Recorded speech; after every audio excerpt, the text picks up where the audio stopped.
Assalamualaikum warahmatullahi wabarakatuh. Waalaikumsalam warahmatullahi wabarakatuh. Alhamdulillahillazi ja'ala ramadhana syahras siyama lil mu'minin. Wassalatu wassalamu ala asyrafil anbiya'i wal mursalin sayyidina wa maulana Muhammadin wa ala alihi wa ashabihil mujahidin at-tahirin, amma ba'du. Ma'asyiral muslimin rahimakumullah.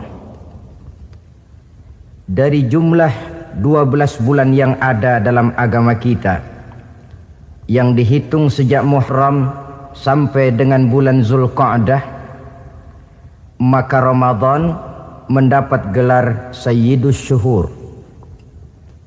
Sayyidus Syuhur artinya raja, penghulu atau tuan dari seluruh bulan. Apa sebabnya maka Ramadan ini dinamakan Sayyidus Syuhur? Sebab yang pertama, Ramadan dipilih oleh Allah menjadi bulan tempat di mana pertama kali diturunkan ayat-ayat suci Al-Quranul Karim. Allah tidak memilih Rabiul Awal, tidak Rajab menjadi bulan di mana diturunkan ayat-ayat suci Al-Quranul Karim, seperti yang dijelaskan dalam surah Al-Baqarah ayat 185.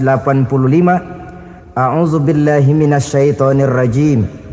Syahrul Ramadhan allazi unzila fihi al-Qur'an hudan lin-nasi wa bayyinatin minal syuhur. Karena di dalamnya ada satu malam yang bobotnya khairun min alfi syahr. Satu malam tetapi lebih baik daripada 1000. Itu dinamakan dengan Lailatul Qadar. 1000 bulan kira-kira 83 tahun. Nilai ibadah di malam itu lebih baik daripada nilai ibadah 83 tahun. Padahal umur orang sekarang kan jarang yang sampai 83 tahun. Bagaimana ini harus kita pahami? Ma'asyiral muslimin, sejak kita akil balik sampai kepada usia kita yang sekarang ini, kalau kita mau jujur bercermin, rasanya kita harus mengakui banyak dosa dan kesalahan yang pernah kita kerjakan. Kalau kita berbuat dosa 40 tahun, kemudian kita bertaubat 20 tahun lamanya, kalau menurut rumus dagang, ini kan belum tertutup. Dosa 40 tahun ditebus dengan taubat 20 tahun. Tapi haruskah dosa tidak terampuni? Allah Subhanahu wa ta'ala Maha Penyayang. Disediakannya malam-malam yang istimewa, yang punya nilai khusus. Seolah-olah Allah berkata, hai manusia, kau tidak perlu putus asa. Bagaimanapun banyak dosa kau lakukan, bagaimanapun banyak kesalahan kau kerjakan, nih, aku sediakan satu malam khairun min alfi syahrin, lebih baik daripada 1000 bulan yang disebut dengan Lailatul Qadar. Kapan sih Lailatul Qadar itu? Menurut Al-Imamul Ghazali, Lailatul Qadar itu adanya pada 10 hari yang akhir di bulan Ramadan, terutama pada malam-malam ganjil. Malam 21, 23, 25, 27, dan 29. Tapi orang yang ingin menemukan Lailatul Qadar, dia harus sudah berjaga sejak awal Ramadan. Jadi nggak boleh pakai ilmu ngincer. Tahu ilmu ngincer? Tanggal 20 Ramadan nggak terawih, 21 terawih, 22 perek lagi, 23 masuk lagi, 24 nggak ke masjid. Temannya tanya, kenapa nggak ke masjid? Ini kan bukan malam ganjil, nggak turun Lailatul Qadar. Saya kira yang kayak begini dapatnya bukan Lailatul Qadar, boleh jadi Lailatul Qadar. Orang yang ingin menemukan Lailatul Qadar itu, dia harus berjaga-jaga sejak awal Ramadan. Inilah di antara tugas kita, memanfaatkan waktu-waktu yang punya nilai istimewa. Itu ada dalam agama. Dalam setiap minggu ada hari istimewa. Dalam setiap hari ada jam-jam istimewa. Dalam setiap tahun ada bulan istimewa. Coba, dalam setiap minggu ada hari istimewa, hari Jumat. Dalam setiap hari ada jam-jam istimewa, sepertiga malam yang terakhir, antara jam 2 sampai menjelang fajar di kala subuh, itu saat-saat istimewa. Di samping saat istimewa, Allah pun menyediakan tempat-tempat yang istimewa. Solat di Masjidil Haram, pahalanya 100.000 kali ketimbang solat di masjid-masjid lain. Begitu di Masjid Nabawi misalnya, ini tempat yang istimewa. Lailatul Qadar waktu yang istimewa yang diberikan kepada kita untuk kita manfaatkan dengan sebaik-baiknya. Toh dalam kehidupan bernegara saja misalnya, kan pada setiap tanggal 17 Agustus itu presiden memberikan grasi ampunan kepada para entah itu tahanan politik dan sebagainya. Ada yang mendapat potongan tahanan, waktu-waktu yang istimewa. Inilah sebab kedua kenapa Ramadan dinamakan Sayyidus Syuhur. Sebab yang ketiga, Ramadannya nilai kebajikan berlipat ganda adanya. Satu hadis menjelaskan, "Lau ta'lamu ummati ma fi Ramadan, latamannau an takuna as-sanatu kullaha Ramadan." Andai kata umatku tahu keistimewaan apa yang ada di dalam bulan suci Ramadan, niscaya mereka ingin agar sepanjang tahun isinya Ramadan saja. Apa sebabnya? Li'annal hasanata fihi mujtami'atun. Di dalam bulan Ramadan itu berkumpul segala macam kebajikan. Wa ta'atu maqbulatun. Segala perbuatan taat diterima oleh Allah. Wadda'awati mustajabatun, segala macam doa dan permohonan dikabulkan oleh Allah. Wadzunuba maghfuratun, dan segala macam dosa diampuni oleh Allah Subhanahu wa taala. Berlipat gandanya nilai kebajikan yang kita kerjakan di bulan suci Ramadan. Itu sebabnya kata baginda Nabi, "Man fariha bidukhuli Ramadan, haramallahu jasadahu 'alan niran." Siapa orang yang gembira dengan datangnya bulan suci Ramadan, Allah haramkan badannya dari api neraka. Gembira menyambut Ramadan artinya bagaimana? Apa Ramadan datang terus bakar petasan? Bukan. Pukul beduk? Bukan. Apa gunanya pukul beduk kalau nggak puasa? Apa gunanya bakar mercon kalau tidak melaksanakan ibadah di bulan suci Ramadan? Gembira menyambut datangnya Ramadan dalam arti mempersiapkan diri untuk melaksanakan ibadah dengan sebaik-baiknya di bulan suci Ramadan ini. Ma'asyiral muslimin rahimakumullah. Dalam bulan suci Ramadan ada perintah melaksanakan ibadah puasa. Apa istimewanya ibadah puasa? Pertama, yang dipanggil untuk melaksanakan puasa itu iman. Ini panggilan istimewa. Allah menyatakan, "Ya ayyuhalladzina amanu kutiba alaikumusiyam." Hai orang-orang yang beriman, diwajibkan atas kamu berpuasa. Iman yang dipanggil untuk melaksanakan ibadah puasa. Contoh, satu hari di depan rumah kita lewat tukang pepaya, tukang duku, tukang duren. Kita panggil satu tukang pepaya, "Bang, pepaya, berhenti dulu sebentar." Kira-kira yang merasa tukang pepaya berhenti nggak? Berhenti. Ini tukang duku sama tukang duren berhenti nggak? Tidak. Tentu tidak berhenti karena tidak dipanggil. Ini Ramadan yang dipanggil orang-orang beriman. Hai orang-orang yang beriman, berhenti dulu sebentar. Berhenti apa? Berhenti makan di waktu siang, berhenti minum di waktu siang. Yang merasa beriman berhenti, yang tidak beriman langsung. Biar Ramadan siang-siang makan jalan terus, ngerokok ngelepus terus. Kenapa? Tidak beriman, tidak merasa terpanggil oleh ayat tadi. Sekarang tukang pepaya lewat di depan rumah, kita panggil, "Bang, pepaya berhenti dulu." Dia dengar tapi nggak mau berhenti. Apa kita bilang? "Kang pepaya budak." Dipanggil nggak mau berhenti. Ini ada orang ngaku beriman kepada Allah, Ramadan dipanggil disuruh berhenti makan siang, nggak berhenti juga. Mukmin budak.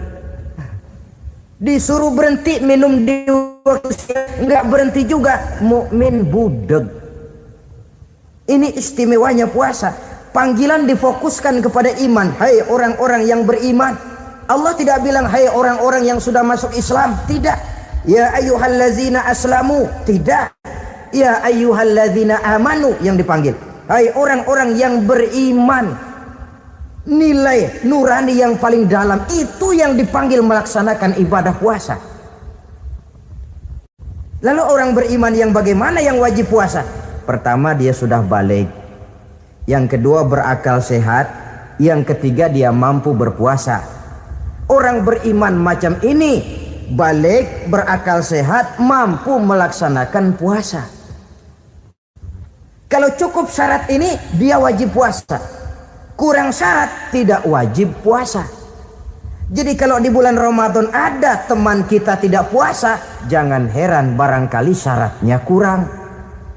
Cukup dalam hati saja, ini orang kurang syarat, makanya nggak puasa. Pak, itu teman saya kok nggak puasa? Nggak puasa, nggak puasa. Dia bukan orang beriman kali ah.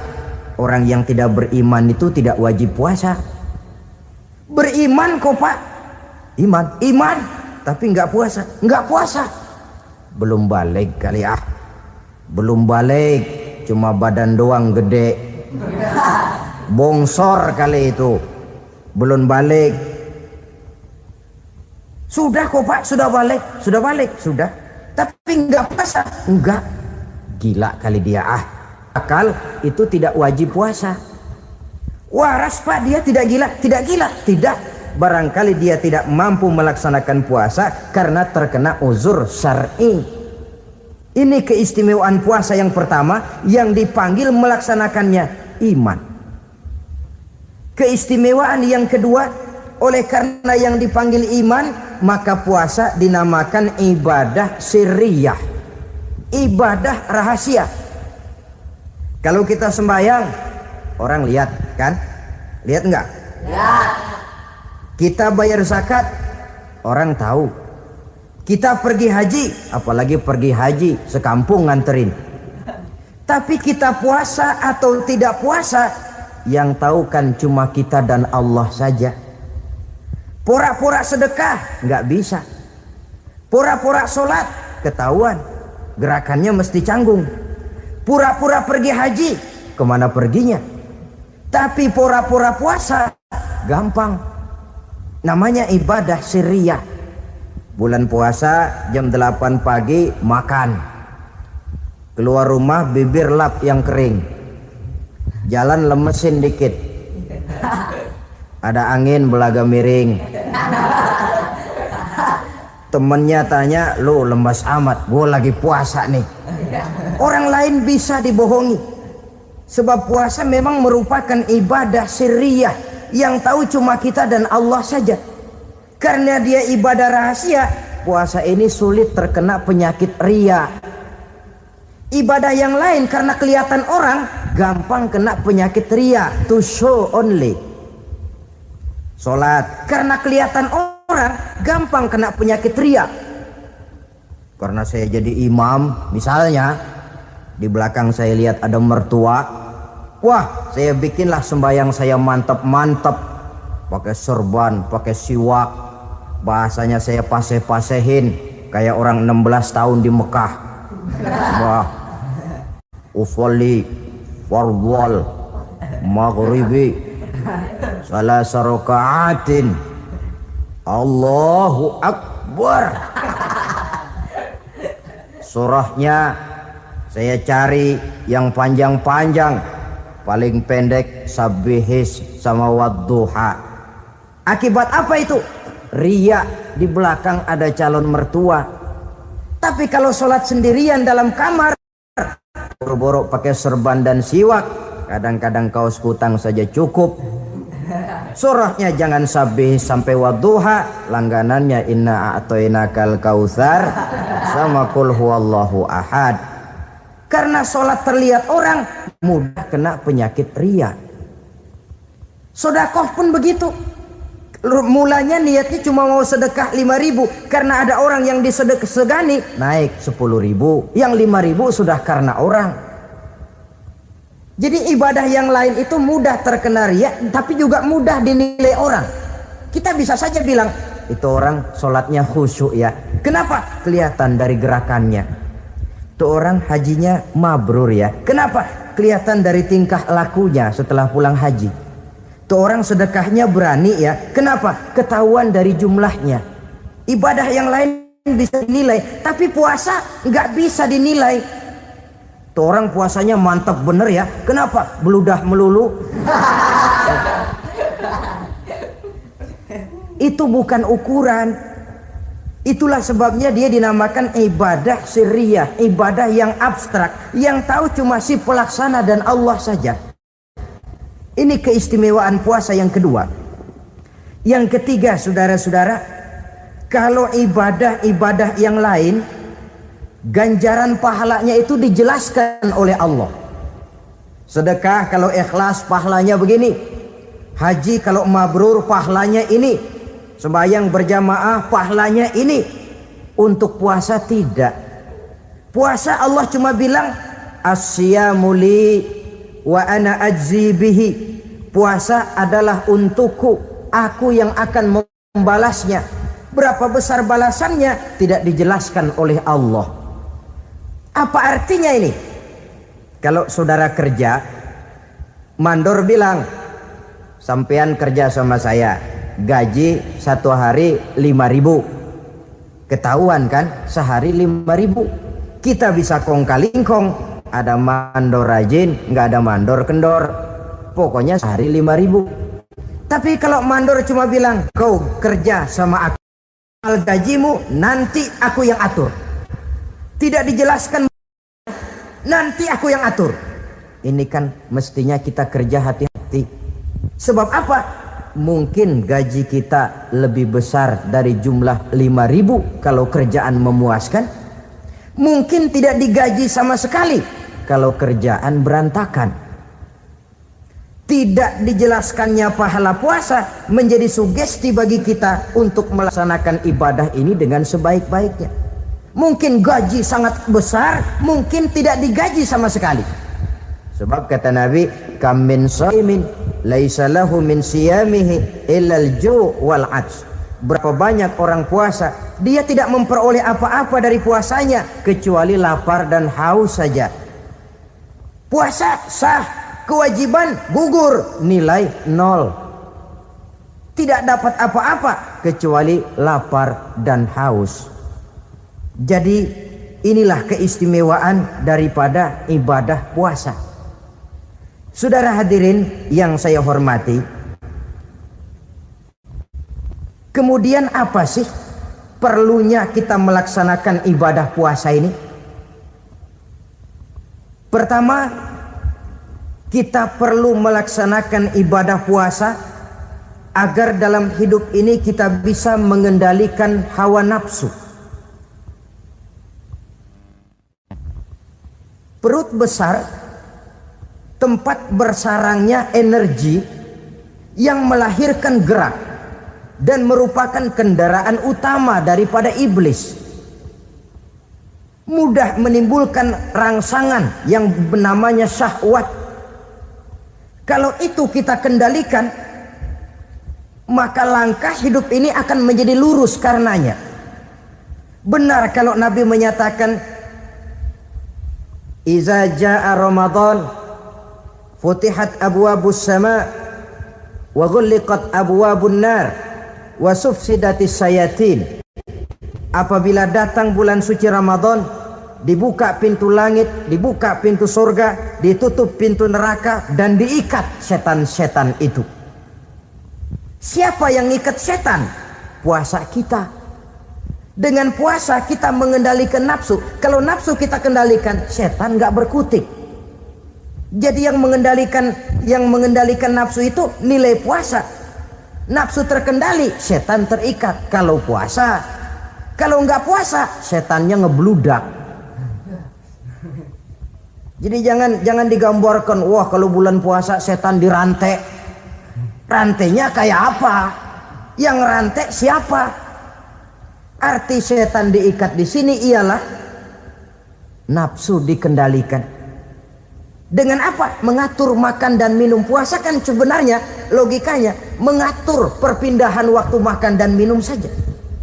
Apabila perut besar ini teratur demikian rupa, syahwat tidak menggelegak, dia terkendali. Dengan hidup pandai mengendalikan nafsu, iblis tidak berdaya dan tidak berkutik. Ma'asyiral muslimin rahimakumullah, Nabi bersabda, la yu'minu ahadukum hatta takuna hawahu taba'an lima ji'tu bih. Belum sempurna iman kamu kalau nafsumu belum ikut apa yang aku bawa. Yang dibawa Nabi tidak lain daripada syariat, termasuk di dalamnya pelaksanaan ibadah puasa. Karena itu saya pesan kepada seluruhnya, jangan kalau puasa kayak orang ngancem.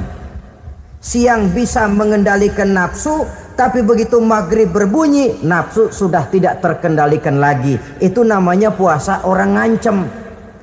Kayaknya biarin siang gua tahan, ntar lo maghrib. Begitu maghrib berbunyi, sudah macam bendungan pecah. Semua isi meja pindah ke perut. Akhirnya kalau siang dia setengah mati kelaparan, habis buka setengah mati kekenyangan. Dua-duanya jelek. Kalau sudah kekenyangan, yang enak kan ngukur balik. Tidur. Maghrib liwat, isya out, tarawih boten. Temennya nyamper ke masjid yuk tarawih duluan deh, gua kenyang bener nih. Kenyang. Berbuka itu yang bagus pakai etik ya. Etika buka itu, maghrib berbunyi, cukup seteguk air, 3 butir korma atau sepotong kue. Sholat maghrib. Selesai sholat maghrib, masuk ronde kedua. Waktunya agak panjang. Makan ala qadarnya.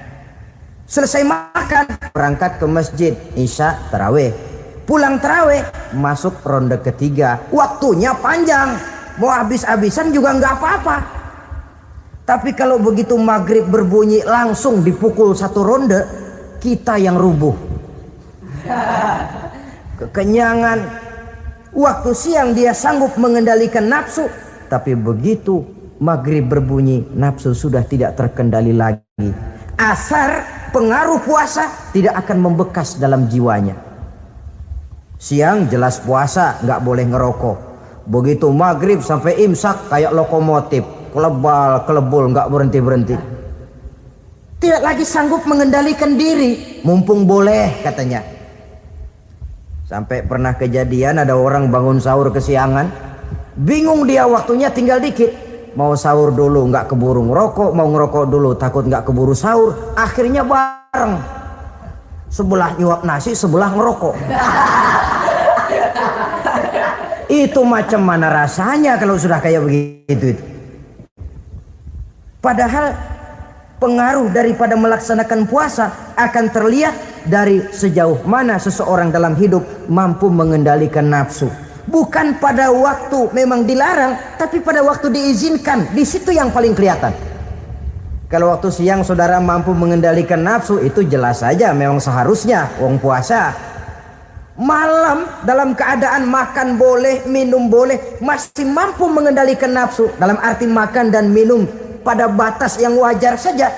Itulah yang dikehendaki dari melaksanakan ibadah puasa. Sehingga ibadah itu membekas dan ikut membentuk kepribadian orang.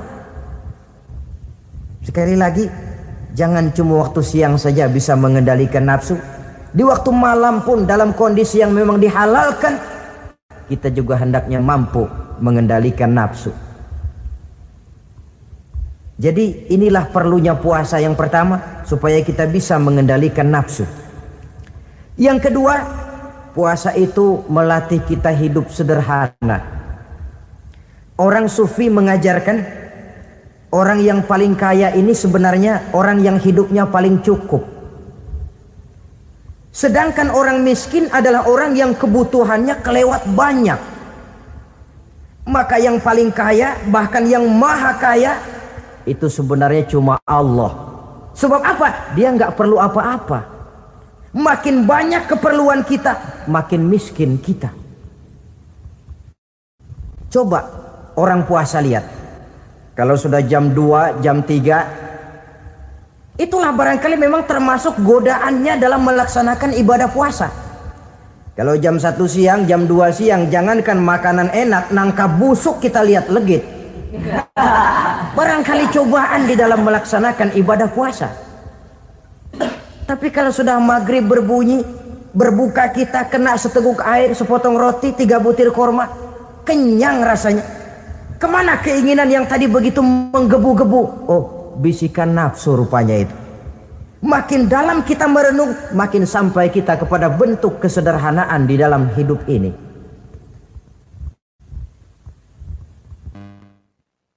Jadi ibadah puasa membentuk pribadi seorang muslim untuk jauh daripada sifat tamak bin rakus alias rakah. Tamak itu berasal dari kalimat toma dalam bahasa Arab yang sifatnya sudah terukir dari hurufnya. Huruf to tengahnya bolong, huruf mim tengahnya bolong, huruf ain mulutnya mangap, perutnya gede. Jadi orang tamak macam itulah. Apapun yang diberikan Allah tidak pernah ada cukupnya dan tidak pernah ada syukurnya. Sehingga Nabi menjelaskan, lau anna libni adam wadiyani min zahabin labtagha lahuma thalisan wa la yamla'u jawfa ibna adam illa turab. Andai kata manusia mempunyai 2 buah ladang yang seluruhnya emas, tidak usah kepalang tanggung, ladang emas, 2 ladang semuanya ladang emas, dia tidak akan puas, dia akan mencari lagi ladang yang ketiga. Wala yamla'u jawfa ibna adam illa turab. Mulut manusia ini memang tidak akan pernah penuh kecuali kalau sudah diisi dengan tanah. Kapan diisi dengan tanah? Kalau sudah menghadap ke arah kiblat di liang lahat, nah itu baru mulut udah nggak ngerawil, diam, tenang, kalem, diisi dengan tanah. Dengan demikian kita lihat bahwa puasa makin kita hayati, makin dekat kita kepada kesederhanaan di dalam kehidupan ini. Islam tidak melarang orang untuk kaya, untuk punya harta. Yang dilarang ialah sifat rakus, serakah dan tamak. Karena ini akan membuat orang melakukan segala macam cara, ingkar kepada nikmat Allah, tidak pandai bersyukur, pandangan matanya selalu diarahkan ke atas. Dikala hidupnya sudah serba cukup, dia masih merasa kurang. Sebab itu dia selalu kurang. Dia sudah kaya tapi masih merasa miskin saja, maka hidupnya pun miskin terus. Saudara-saudara ma'asyiral muslimin, ini hikmah yang kedua kenapa kita perlu puasa. Yang ketiga, puasa itu melatih kita cinta kepada fakir miskin, orang-orang yang tidak mampu, yang memerlukan pertolongan. Bagaimana caranya? Dunia pendidikan berkata bahwa pendidikan akan lebih berhasil kalau bersifat audio visual. Mengajar anak berenang, bawa ke kolam. Mengajar anak naik sepeda, berikan sepedanya. Mengajar orang cinta fakir miskin, rasakan apa yang dirasakan oleh fakir miskin. Apa itu? Lapar, haus. Kan nggak bisa ngajarin anak berenang teori saja. Ke kolam nggak pernah. Teori hafal luar kepala. gaya dada begini, gaya 200 meter begini, gaya kupu-kupu begini, gaya bebas begini. Teori hafal ke kolam nggak pernah. Sekali terjun gaya batu. Sudah nggak timbul-timbul lagi. Nggak bisa ngajar anak naik sepeda cuma teori saja. Sepedanya tidak pernah diberikan. Hafal teori, bab 1 pegang setang, bab 2 dorong, bab 3 kaki kanan naik pedal kanan, bab 4 genjot. Hafal teori, megang sepeda nggak pernah. Begitu dikasih sepeda dia naik, habis tukang bakso. Pun mendidik orang cinta kepada fakir miskin tidak bisa cuma lewat seminar, kongres, penataran, indoktrinasi. Diadakan simposium, seminar, diskusi supaya orang cinta kepada fakir miskin, tapi yang bicara orang kenyang semua. Bagaimana hati ini mau peka? Islam itu nggak usah banyak teori lah, rasakan saja lapar haus enak nggak? Kalau kau tahu lapar dan haus tidak enak, kau lapar haus cuma sebentar, habis maghrib laparmu hilang, hausmu hilang. Bagaimana saudara-saudaramu muslimin yang terkapar di kolong-kolong jembatan, yatim piatu yang hidup terlunta-lunta, perempuan-perempuan tua hidup miskin, anak pun banyak perlu uluran tangan, lapangan kerja sulit, persaingan hidup makin tajam, meringkuk mereka di sudut-sudut kehidupan, beratap langit, beralas bumi, tanpa tahu kapan hidup dan nasibnya akan berubah. Di situ pekalah hati untuk hidup tidak cuma buat kepentingan diri dan perut sendiri saja, tapi mampu memberikan pertolongan sesuai dengan kemampuan kepada mereka yang memang memerlukan. Sebuah hadis menyatakan, irhamu ahlal ardi yarhamkum man fis sama. Sayangilah apa yang ada di permukaan bumi, nanti yang di langit akan sayang kepadamu. Si kaya sayang kepada yang miskin lalu menolongnya, yang alim sayang kepada yang awam lalu membimbingnya, yang pemimpin sayang kepada rakyat lalu melindunginya. Yang di langit akan sayang kepada kita, akan turun rahmah berlimpah, akan tercipta keberkahan dan ketenangan dalam hidup. Tapi kalau sebaliknya, yang kaya malah nyantap yang miskin, yang pemimpin malah menggilas yang rakyat, yang alim malah membodoh-bodohi orang yang memang sudah bodoh, akan terwujudlah malapetaka. Bukan rahmah yang turun dari langit, tapi azab akan menimpa kita semua. Orang yang menghayati lapar, menghayati haus, akan timbul kepekaan sosial. Hidup tidak cuma untuk diri sendiri saja, tapi mampu melihat lingkungannya. Yang keempat, kita perlu puasa untuk menumbuh sifat jujur dan disiplin. Coba lihat, kalau tengah hari bulan puasa, andai kata saudara masuk ke dalam kamar seorang diri, saudara kunci dari luar, lalu saudara makan, tidak seorang pun tahu. Tapi kenapa itu tidak kita lakukan? Ada semacam perasaan malu, malu kepada Allah. Iya, orang lain tidak tahu. Iya, manusia bisa saya bohongi, tapi Allah. Atau umpamanya waktu sholat zuhur, saudara sholat zuhur di masjid, umpama ketika ngambil air wudhu, giliran ke kemur, saudara korupsi dikit aja, telan. Jangankan orang lain, teman wudhu sebelah pun tidak tahu itu. Tapi kenapa tidak mau kita lakukan? Rasa malu kepada Allah. Di sini sumber nilai timbulnya kejujuran dan disiplin. Bukan berupa undang-undang mati yang dipaksakan dari luar, tapi timbul dari dalam jiwa dan nurani kita sendiri. Sikap jujur dan disiplin. Yang terakhir, kita perlu puasa untuk memelihara kesehatan. Kata Nabi, sumu tasihhu, berpuasalah kamu, badanmu akan sehat. Sebab apa? Saya katakan tadi, semua energi dihasilkan dari perut besar sini. Itu makanan yang kita makan, mulai dari keju sampai singkong, mulai dari hamburger sampai combro, masuk perut besar, digiling. lalu ditransfer ke seluruh tubuh oleh perut besar ini. Mekanisme kerjanya persis pabrik besar yang kalau kita hayati, Allahu Akbar, fatabarakallah ahsanul khaliqin. Ini tangan supaya kuat kerja perlu vitamin apa? Kirim ke tangan.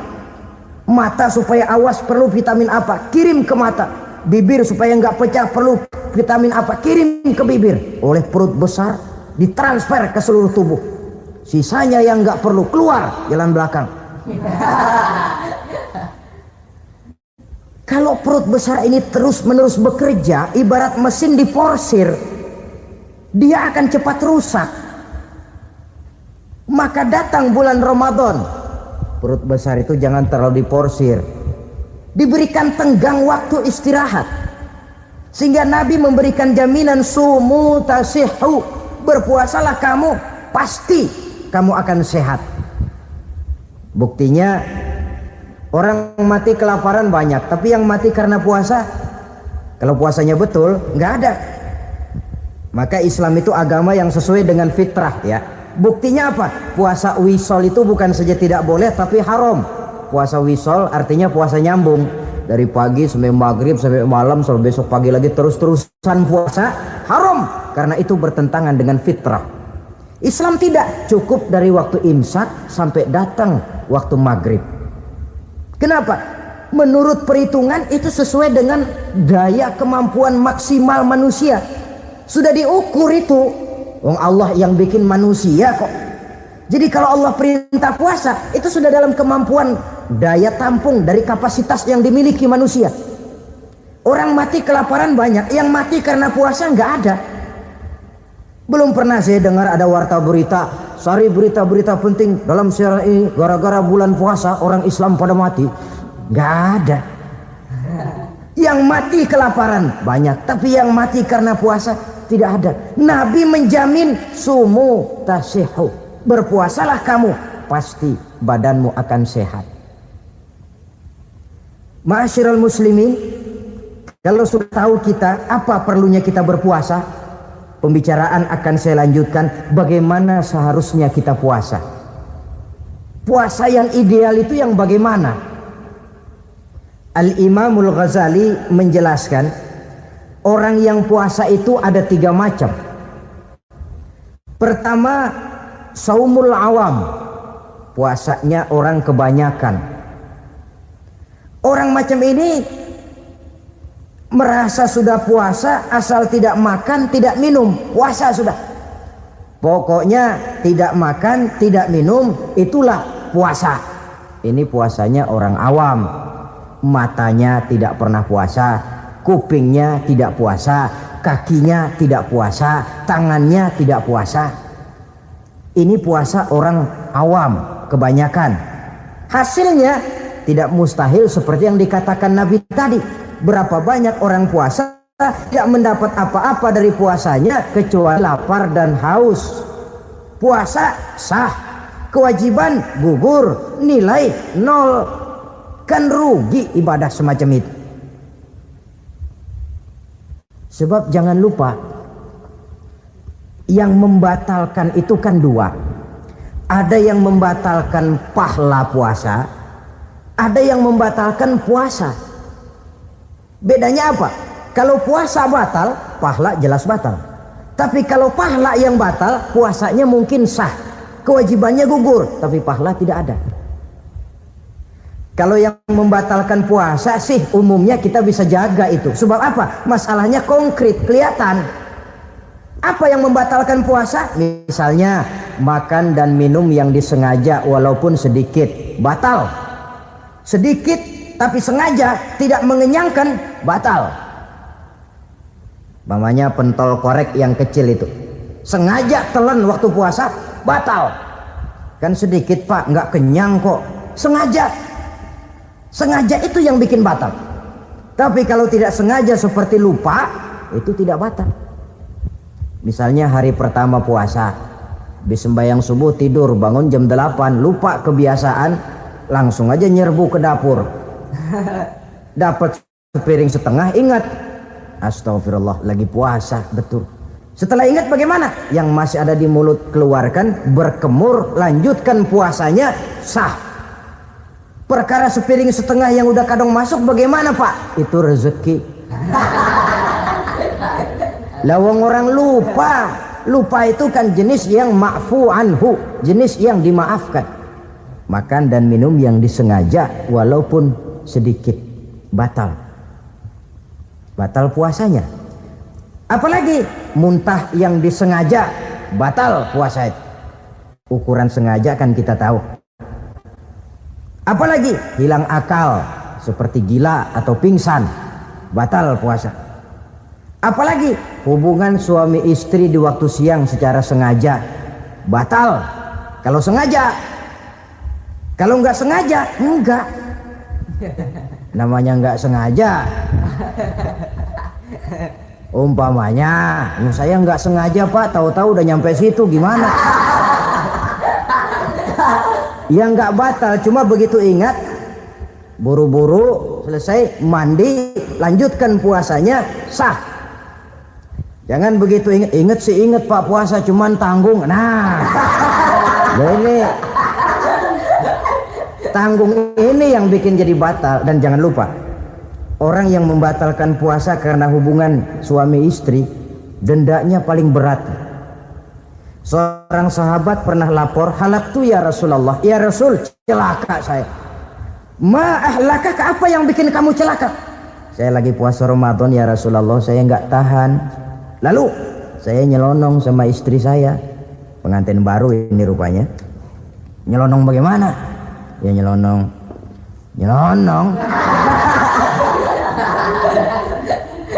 Melanggar dia, tapi jujur, lapor. Kata Rasul, ya sudah, bayar dendanya. Dendanya apa ya Rasulullah? Bebaskan budak. Aduh, saya nggak punya budak ya Rasulullah. Tidak punya. Puasa 2 bulan berturut-turut, tidak boleh diselang-seling. Syahraini mutatabi'aini, 2 bulan berturut-turut, tidak boleh diselang-seling. Gimana? Sanggup puasa 2 bulan berturut-turut? Enggak kuat ya Rasulullah. Enggak kuat. Ramadan yang sebulan aja saya nyelonong, apalagi 2 bulan. Kalau kau tidak kuat juga, beri makan 60 fakir miskin, 1 orang 1 mod ya Rasulullah. Apalagi jangan memberi makan 60 fakir miskin. Wong istri saya di rumah sehari masak, 3 hari libur. Saya orang susah ya Rasulullah. Saya pikir lagian nih orang kebangetan juga, udah melarat sama larangan berani. Rasul masuk ke dalam kamar, keluar kembali bawa sekeranjang kecil kurma. Kalau kau tidak punya apa-apa, bawa pulang nih, sedekahkan kepada orang-orang miskin di kampungmu sebagai pembayar dendamu ya Rasulullah. Apalagi di kampung saya itu yang paling miskin saya. Waduh, rusak benerin orang. Apa marah Rasul? Beliau malah senyum. Ya sudah, kalau memang yang paling miskin kamu, bawa pulang saja itu korma, beri makan anak istrimu di rumah. Orang ini udah ngelanggar larangan, dapat korma lagi. Yang kedua, watak hukum Islam itu elastis, fleksibel, tidak kaku.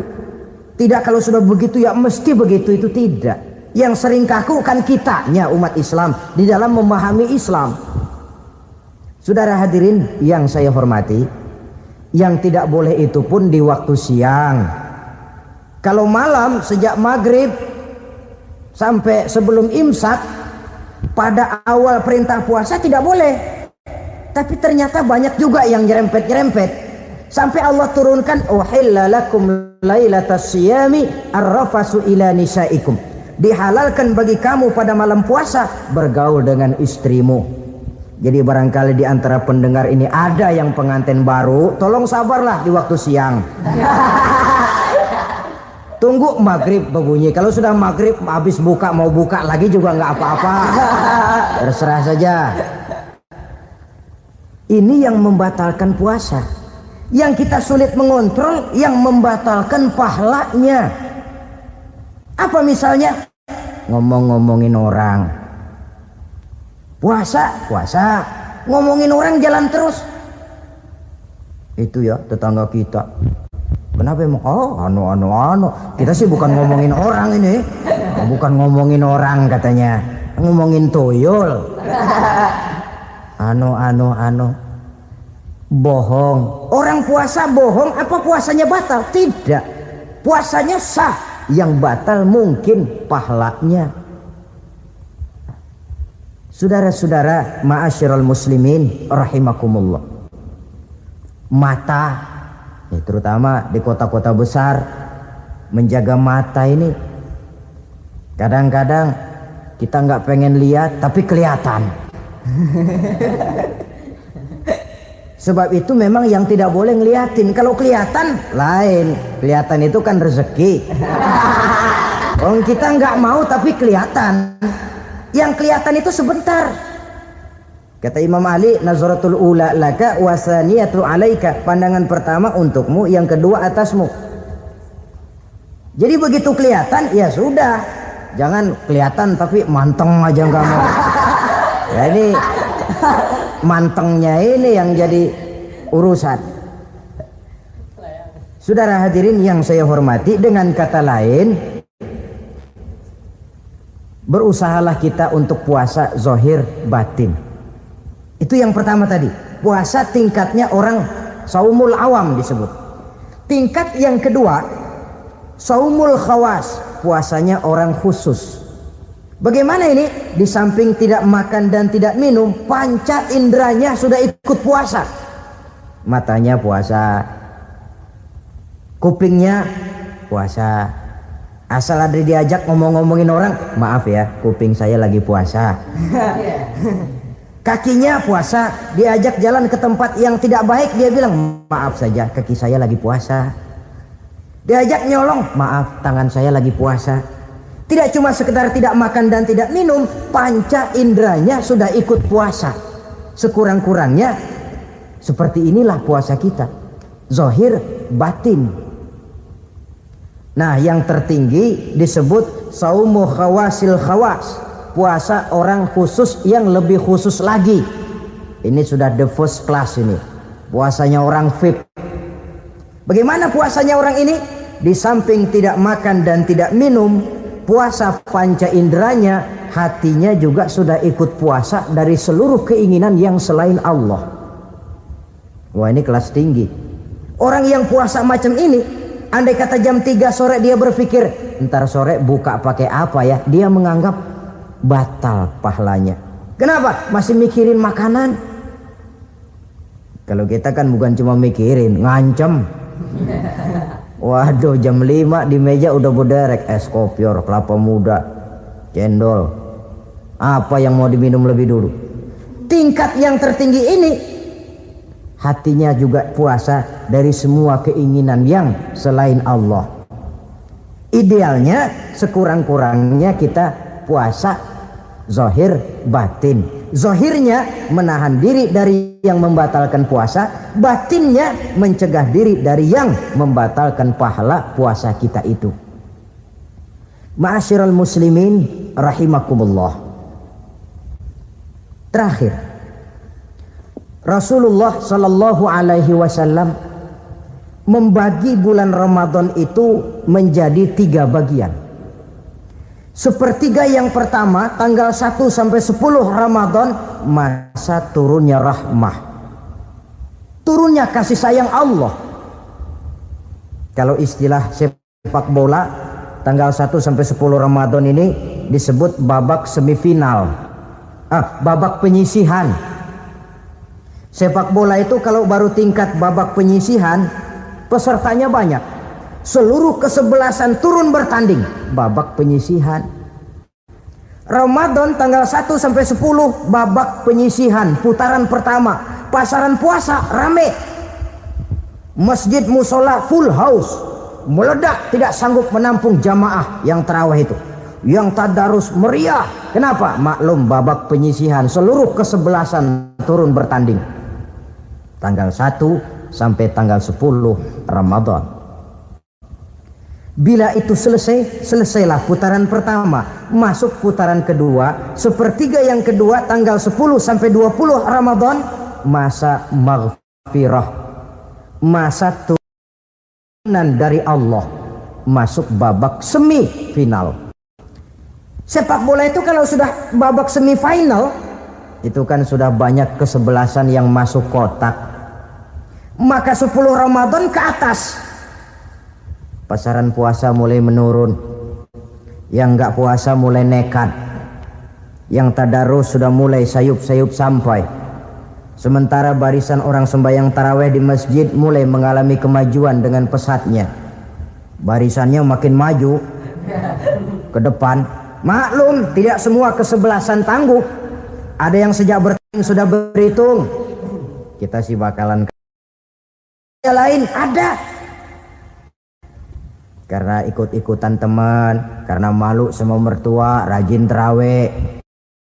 Karena nganterin, rajin terawih. Bayangnya paling belakang berdua lagi. Malah ngeledek begitu imam waladolin, dia di belakang nyaut asik.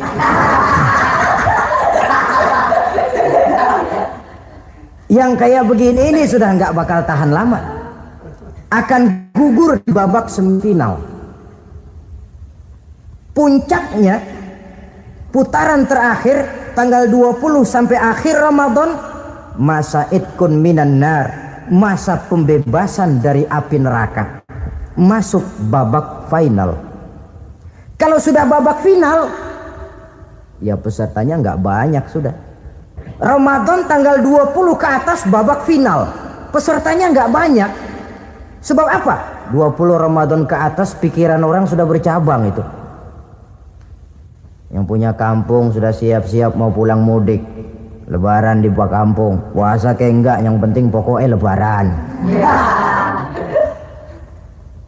Yang pegawai negeri gajinya kecil, anaknya banyak, palanya ngebet. Yang belum punya sepatu, belum punya baju, macam-macam problem, sehingga konsentrasi ibadah menurun. Padahal Nabi sangat menganjurkan tingkatkan ibadah, la siyama fi asril awakhir, lebih-lebih pada hari 10 yang akhir, tanggal 20 sampai akhir Ramadan. Di situ dianjurkan memperbanyak ibadah, i'tikaf, tarawih, tadarus Quran, bersedekah, amalan-amalan sunnah yang sangat dianjurkan di bulan suci Ramadan ini. Nah, mereka yang keluar sebagai finalis Ramadan, Allah Subhanahu wa ta'ala berkenan memberikan piagam penghargaan. Di atas piagam itu tertulis dengan nyata, ghufira lahu ma taqaddama min zambihi. Pemegang piagam ini dinyatakan keluar sebagai finalis Ramadan. Kepadanya diberikan penghargaan dengan jaminan ampun terhadap seluruh dosa yang pernah dia kerjakan.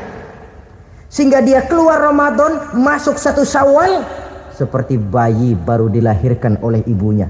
Bersih tanpa dosa karena sudah dibersihkan oleh ibadah Ramadan.